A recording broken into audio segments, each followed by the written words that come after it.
नमस्कार, आप देख रहे हैं प्राइम टीवी और मैं हूं आपके साथ नंदिनी यादव। वक्त हो गया है उत्तर प्रदेश की बड़ी खबरों का रुख कर लेते हैं खबर की ओर। सुल्तानपुर के सिविल लाइन स्थित दीवानी न्यायालय को शहर के बाहर ले जाने की कवायद तेज हो गई है, जहां कोर्ट के आदेश पर इसके लिए भूमि चिन्हित भी कर ली गई है और किसानों से सहमति भी ले ली गई है। बताया जा रहा है कि सिविल लाइन में संचालित दीवानी न्यायालय में वादाकारियों और कोर्ट की बढ़ती संख्या से दिनों भीड़ बढ़ती जा रही थी। इसको देखते हुए दीवानी न्यायालय को शहर के बाहर ले जाने की कवायद कई सालों से चल रही है। उच्च न्यायालय के आदेश पर अब दीवानी कोर्ट ने जिला प्रशासन को शहर के पास ही भूमि उपलब्ध कराने का निर्देश दिया है। वहीं अधिवक्ताओं का मानना है कि बाहर जाने का कोई औचित्य नहीं है। नुकसान होंगे, इसके बारे में क्या आप कहें? देखिए, सबसे बड़ा हित तो मैं मानता हूँ वादकारियों का हित देखा जाना चाहिए और निश्चित रूप से अधिवक्ता भी प्रभावित होते हैं उससे। आप सभी जानते हैं कि सुल्तानपुर जनपद से अलग अमेठी जनपद का गठन हो चुका है। आज नहीं तो कल कुछ महीनों में या कुछ वर्षों में अमेठी की अदालतें वो they will be transfer to Amethi district. तो और इसके अलावा जैसे सिविल के पेरेंटल कोर्ट कादीपुर चली गई, उसी प्रकार मुसाफिर खाना कोर्ट रही है, उसी प्रकार लम्बुआ जाने को प्रस्तावित है। तो इस प्रकार से तो यहाँ जनपद न्यायालय में कुछ रह ही नहीं जा रहा। अब ऐसे में जिस दिन अमेठी जनपद की फाइलें यहाँ से ट्रांसफ़र होती हैं तो सारी कोर्ट खाली रहेगी। खबर मुरादाबाद के कटघर कोतवाली इलाके के लाजपत नगर में निजी हॉस्पिटल में भर्ती कराई गई गर्भवती महिला के ऑपरेशन से बच्चा होने के बाद अगले ही दिन डॉक्टरों ने महिला का एक दूसरा ऑपरेशन किया। उस ऑपरेशन के दौरान महिला की मौत हो गई। महिला के पति ने अस्पताल प्रशासन पर गंभीर आरोप लगाते हुए पुलिस कार्रवाई की थाना कटघर में दी तहरीर है। बता दें कि थाना मझोला इलाके में मिलन बिहार कॉलोनी में रहने वाले शिक्षक आलोक दीक्षित ने अपनी पत्नी को नर्सिंग होम में भर्ती कराया था, जहां डॉक्टरों ने ऑपरेशन किया। ऑपरेशन से एक बेटा पैदा हुआ, लेकिन ऑपरेशन के अगले ही दिन हॉस्पिटल ने कहा कि उनकी पत्नी का एक और ऑपरेशन करना है। वहीं आलोक दीक्षित ने डॉक्टरों की बात मानते हुए अस्पताल में दूसरे ऑपरेशन के लिए भी पैसे जमा करा दिए, लेकिन ऑपरेशन के दौरान ही डॉक्टरों ने आलोक दीक्षित को अचानक फिल्मी स्टाइल में आकर ये जानकारी दी कि उनकी पत्नी की मौत हो गई।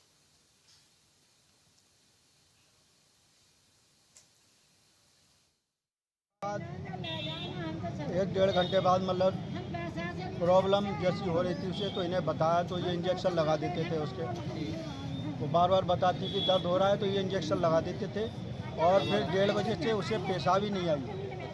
हाँ, पेशाब ना आने के बाद फिर हमने कहा तो डॉक्टर नहीं जाती रही आती रही। और फिर सुबह को आई, मतलब 1 बजे के बाद, मतलब 9 बजे के बाद फिर आई वो सुबह को देखने के लिए। और फिर उन्होंने जब ज़्यादा दिक्कत हो गई तो इन्होंने जो है दोबारा ऑपरेशन कराया उसका। तब वो लड़की मेरी ख़त्म हो गई। इन्होंने मेरी लड़की को मार दिया, जानबूझ के मारा मेरी लड़की को। अंकल जी, कौन सा हॉस्पिटल है ये प्रधान हॉस्पिटल है। सीएमओ को अभी तक अवगत कराया है, हम लोग अवगत कराने जा रहे हैं सीएमओ साहब को। और सीएमओ साहब से हमारी गुजारिश है हाथ जोड़ करके सब परिवार की तरफ से और समाज की तरफ से कि इनके विरुद्ध जो भी कार्रवाई हो सकती है, क्योंकि इनके कुछ समय पहले भी इस अस्पताल की भूमिका इन सब चीज़ों में रह चुकी है।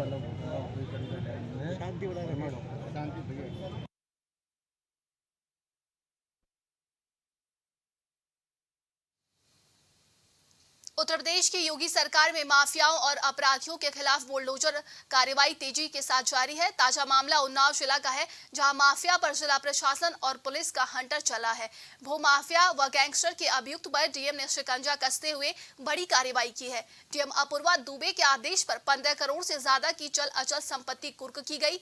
साथ ही उन्नाव सदर तहसीलदार, सीओ सिटी व राजस्व कर्मियों की मौजूदगी में डुगडुगी बाजार मुनादी कराई गई है। गैंगस्टर की संपत्ति कुर्क कर खरीद फरोख्त पर रोक लगाई गई। वहीं भूमाफियाओं में डीएम की कार्रवाई से हड़कंप मच गया है। गैंगस्टर एक्ट के अभियुक्त कन्हैया अवस्थी की 15 करोड़ 6,68,582 रुपए की संपत्ति श्रीमान जिलाधिकारी महोदय उन्नाव के आदेशानुसार आज ये उत्तर प्रदेश गैंगस्टर एक्ट की धारा 14(1) के तहत एक सीज की गई है। यह जमीन किसी भी प्रकार से खरीदना या बेचना कानूनन अपराध होगा।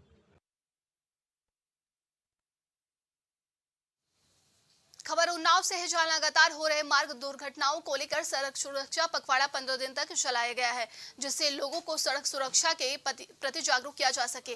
वहीं पखवाड़े के समापन पर उन्नाव डीएम अपूर्वा दुबे के द्वारा परिवहन विभाग के अधिकारियों की मौजूदगी में कलेक्ट्रेट के पास चेकिंग के दौरान बिना हेलमेट लगाए निकल रहे बाइक सवारों को हेलमेट वितरण किए गए हैं और डीएम अपूर्वा दुबे ने सभी से यातायात नियमों का पालन करने व बाइक चलाने के दौरान हेलमेट पहनने के निर्देश दिए। यातायात विभाग और परिवहन विभाग के द्वारा अचानक चेकिंग किए जाने पर लगभग 10 लोगों को बिना हेलमेट के पाया गया। उन लोगों को ला करके जिलाधिकारी महोदया से डीलर से प्राप्त हेलमेट को इनको वितरण कराया गया और इनको ये समाज में और जनता में जागरूकता फैलाने का एक अथक प्रयास है, ताकि जनता इसको देख करके प्रोत्साहित हो और प्रत्येक व्यक्ति और प्रत्येक चालक घर से हेलमेट पहनकर और सीट बेल्ट लगाकर ही निकले, ताकि दुर्घटनाओं में कमी लाई जा सके और यदि कोई दुर्घटना हो भी तो मृत्यु की स्थिति न बने। खबर उन्नाव से है, जहां दही थाना पुलिस को बड़ी सफलता मिली है। सर्विलांस की मदद से पुलिस ने 74 अंतर जनपदीय चोर गिरोह को नाकेबंदी कर गिरफ्तार किया। गिरोह के 5 सदस्य गिरफ्तार कर लिए गए हैं और पुलिस ने भारी मात्रा में चोरी का सामान और 2 लोडर बरामद किए हैं। शातिर गिरोह के सदस्य अवैध असलहे के बल पर हाईवे किनारे खड़े ट्रकों वाहनों में लदे सामान को पार कर चोरी की वारदात को अंजाम देते थे। गिरफ्तार अभियुक्तों पर गैर जनपदों में भी चोरी लूट की धाराओं में मुकदमे दर्ज है। रहते हैं, एक फतेहपुर का है, एक न्यू जलपाईगुड़ी वेस्ट बंगाल का है और इनके पास से जो वाहनों से किराना का सामान बरामद चोरी होता है, किराने का सामान चोरी माल बरामद हुआ है। इसी गैंग द्वारा बिजली के तार की भी चोरी आसीवन थाना क्षेत्र में की गई थी, जहां से बिजली के तार काट करके बेच दिया गया है कुछ और कुछ बरामद हुआ है। ये बिजली के तारों का एक पूरा गैंग है जिसका एक सप्लाई चेन अपना अलग होता है। उसका हम पूरा अंदर तक आखिरी व्यक्ति तक का पता लगा करके उसके विरुद्ध भी कार्रवाई करेंगे। और इनके पास से जो सामान बरामद हुआ उसमें तमंचा, 2 लोडर जो कि चोरी का बताया जा रहा है, मोबाइल फ़ोन, हम सभी चीज़ का पता। औरैया में गांजे एवं मादक पदार्थों के खिलाफ पुलिस का अभियान जारी है। वहीं पुलिस ने एक परिवार के पिता और बेटे को पूछताछ के लिए उठाया। वहीं पुलिस पर व्यक्ति को लाने के बाद पीटने का आरोप लगा है। हालात खराब होने पर सीएससी ले जाया गया। गंभीर हालात देखते हुए रेफर किया गया, लेकिन रास्ते में ही मौत हो गई। पुलिस अधीक्षक ने सभी आरोपों को बेबुनियाद बताया है।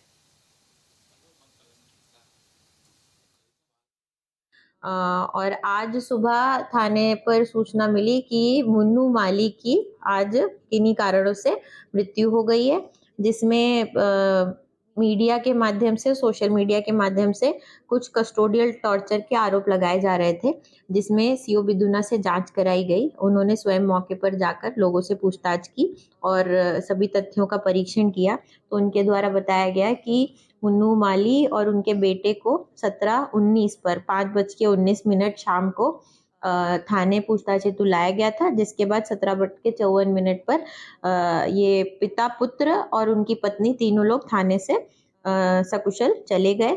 जिसके बाद इनके साथ कोई शौच के दौरान, ये शाम के टाइम जब शौच करने गए तो इन्हें किसी चीज़ के द्वारा काटा गया और रात में इनकी तबीयत बिगड़ी। तो अभिलेखों मेडिकल जो क्या हुआ पिताजी को? वो जो आप गांजा बेचते हैं, वो ये कर रहे थे, दारू बेचते हैं। सुबह ये घर चेक कर लिया और मारपीट की घर पर, वहाँ भी मारपीट करी, वहाँ से बैठा के ले गए थाने में मारा, तो वहीं से तबीयत खराब हो गई। किसने मारा था थाने में? पुलिस वालों ने। क्यों मारा था? पता नहीं, गांजा बेचते हैं, दारू बेचते हैं, इसी वजह से। क्या ये बेचते थे क्या? नहीं, बेचते तो नहीं है, झूठी को इन्हें बिंदा दी है। अच्छा। इसीलिए पुलिस बयान दे रही है कि सांप ने काटा है। हाँ, क्या? सांप ने नहीं काटा है। सांप ने नहीं काटा है, उन्होंने मारा है। हाँ।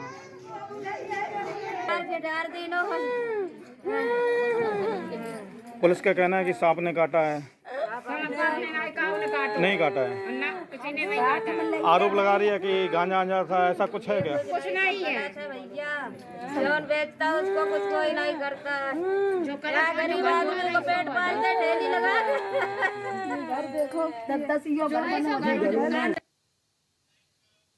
अलीगढ़ के थाना कोतवाली क्षेत्र चंदन शहीद रोड में पुलिस का कारनामा सामने आया, जहां 55 साल से चंदन शहीद रोड पर एक दुकान में शकील किराएदार था, लेकिन पुलिस की मिलीभगत से कुछ ही पलों में पुलिस की मदद से दुकान पर अवैध कब्जा कर लिया गया। शकील के 55 वर्षीय पूर्व से किराए पर दुकान थी। दुकान से 7 बेटियों का पालन पोषण कर रहा था। शकील ने बताया कि यह मकान उसके छोटे भाई मेहताब को खरीदवाया और उसके एवज में 5 लाख शकील ने अपने भाई को दिए, परंतु 3 दिन बीतने के बाद अचानक 28 तारीख की सुबह दुकान खोलने पहुंचे तो उसमें दूसरे ताले पड़े थे, जिसके बाद पीड़ित ने एसएसपी से न्याय की गुहार लगाई है। इसके नाम करा दी और 5 इसने भी वसीयत करी कि हम तुमसे इस वसीयत को भी कैंसिल नहीं करेंगे।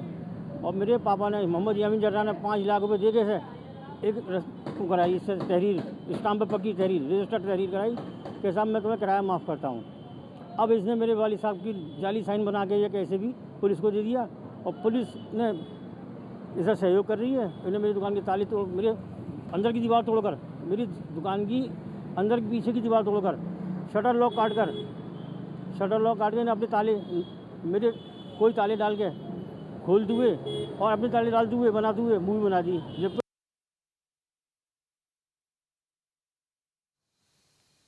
हरदोई के टडिया इलाके में एक नाबालिग प्रेमी जोड़े ने चांदी के पेड़ से लटक कर अपनी जान दे दी है। गांव में परिजनों में शादी में बाधा बनने पर जान देने की चर्चा है। सूचना मिलते ही दोनों के परिजनों में कोहराम मच गया। पुलिस ने गांव में पहुंचकर शव को पेड़ से नीचे उतरवाया और कब्जे में लेकर पोस्टमार्टम के लिए भेज दिया है। सीओ हरियाणा और एसएसपी पश्चिमी ने घटनास्थल का जायजा लिया है। एक सप्ताह में प्रेमी युगल के फांसी लगाकर जान देने की यह तीसरी वारदात सामने आई है।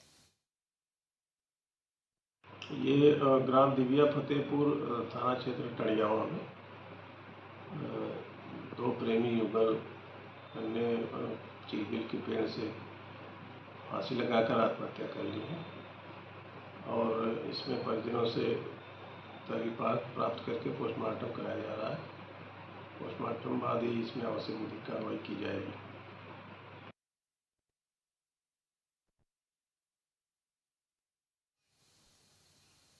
अभी के लिए उत्तर प्रदेश की खबरों में बस इतना ही। देश दुनिया की तमाम खबरों के लिए देखते रहिए प्राइम टीवी।